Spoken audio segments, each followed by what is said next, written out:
Bien que n'ayant pas été le succès espéré par Kaneko, Airbuster, lancé en 1990 dans les salles d'arcade, a tout de même marqué les amateurs de shoot 'em up, ce qui a probablement justifié son portage sur PC Engine la même année, puis sur Mega Drive en 1991.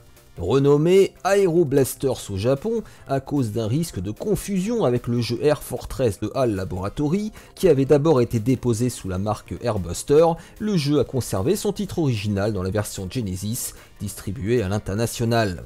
L'histoire du jeu se déroule en 2030, lorsque la Terre est soudainement attaquée par les Megalode Masters. Anticipant cet événement, Charles Takeda a développé une arme futuriste nommée le Buster System, capable de déconstruire la matière en amplifiant les ondes cérébrales humaines. Et il l'a intégré dans 2 avions de combat, le Buster 1 et 2, pilotés par ses enfants. 2 lumières pour sauver la Terre s'envolent maintenant. Tel est le slogan de la publicité japonaise. Souffrant probablement de la comparaison avec Ginoog et Hellfire, Aero Blasters avait reçu un accueil poli mais peu enthousiaste. La couleur du fond et des personnages est si proche qu'il arrive de perdre de vue son propre vaisseau, mais Aero Blasters semble assez facile à jouer. L'équilibre est bien maintenu et c'est rare, mais le jeu en mode de joueur est possible, donc recommandé pour les amateurs de shoot 'em up.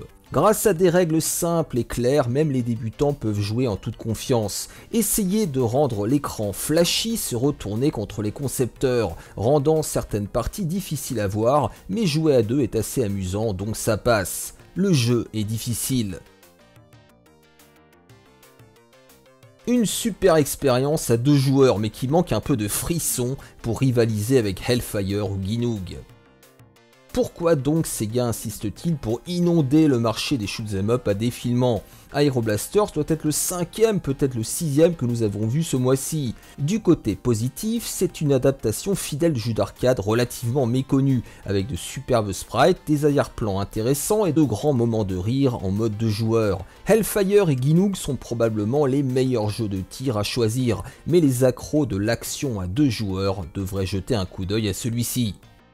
Aero Blaster a souffert et souffre encore de l'image d'un second couteau, générique et sans âme, mais il n'est pas interdit de penser que ce jugement est injuste. Le joueur est accueilli par un simple écran titre comprenant des options permettant de régler le nombre de vies, la difficulté, le nombre de crédits et d'accéder à un sound test. A noter que la version Mega Drive présente une caractéristique unique, la possibilité de masquer le HUD composé du score et des vies. Aero Blasters expose des décors très classiques dans leur thématique, avec les habituels environnements urbains, grottes et stations spatiales. Mais ce n'est pas un défaut à mes yeux, d'autant plus que le jeu sait se renouveler suffisamment dans ses environnements pour apporter de la variété. Cependant, les décors se montrent inégaux sur le plan graphique, alternant entre un niveau de détail élevé, comme dans le premier ou le second stage, et parfois une certaine vacuité, notamment dans les stages 3 et 4. On aurait également apprécié davantage de profondeur et disons-le de parallaxe, les décors étant le plus souvent plats.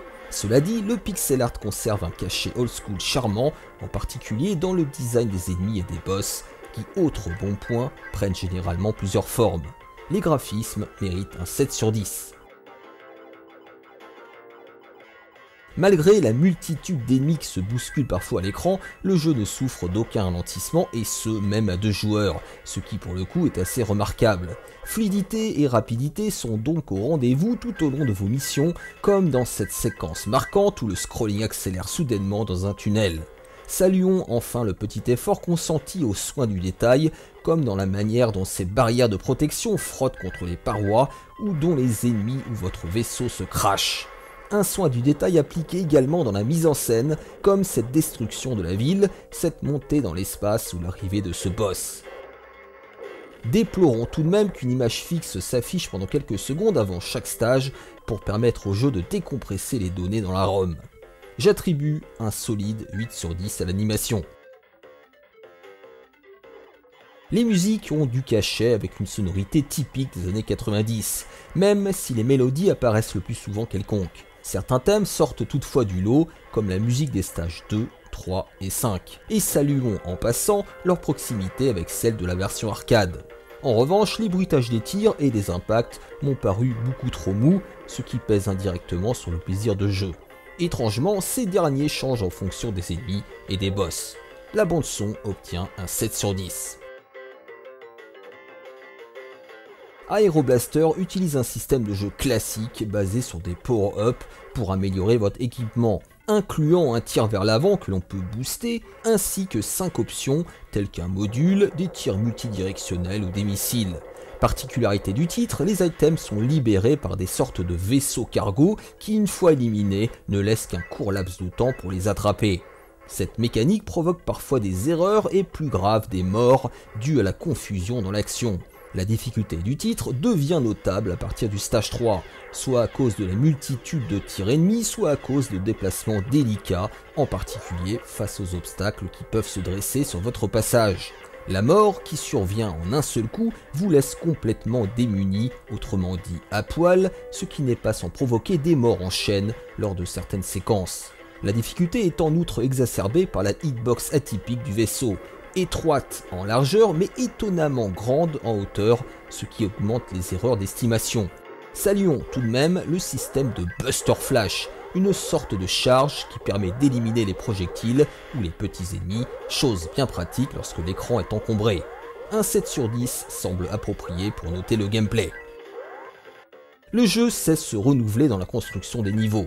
Outre la fameuse séquence du tunnel qui apporte du dynamisme, Aero Blaster propose d'autres petites originalités, comme 2 niveaux où votre vaisseau subit la pesanteur, l'attirant vers le bord de l'écran, ou encore cette séquence où des parois se dressent face à vous. La variété est donc au rendez-vous au sein même des stages, bien que l'on puisse reprocher quelques ventres mous.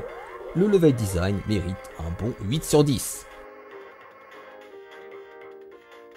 Les boss ne constituent pas la plus grosse difficulté du titre et se montrent pour la plupart peu résistants. J'ai trouvé qu'en outre leur difficulté n'était pas spécialement croissante. Le premier ou le troisième ne sont pas vraiment plus faciles que les suivants. Cela dit, il est appréciable que leurs patterns évoluent et prennent plusieurs formes, généralement 2, ce qui assure non seulement le spectacle, mais aussi un challenge intéressant. Les boss se voient attribuer un 7 sur 10.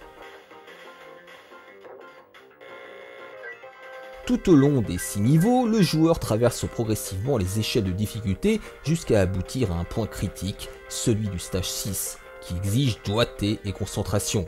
Il est vrai que le jeu est assez court, environ 30 minutes en ligne droite, mais le finir en mode difficulté normale vous demandera un peu de temps, d'autant que la barrière à l'entrée n'est pas mince. Mais ne lâchez pas vos efforts car le jeu finit par révéler son plein potentiel.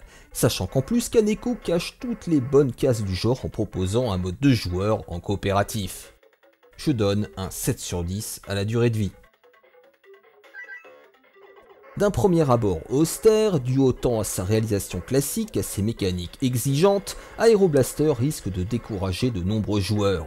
C'est dommage car avec un peu de persévérance, on finit par surmonter cette première phase de frustration pour découvrir un shoot'em up plus intéressant qu'il n'y paraît, notamment grâce à un level design soigné, un certain dynamisme dans l'action et un challenge plutôt bien équilibré. Le titre de Kaneko est emblématique des shoot'em up du début des années 90, faisant le lien entre deux générations, pas tout à fait old school, mais pas non plus complètement moderne. Aero Blaster reçoit la note finale de 7,5 sur 10.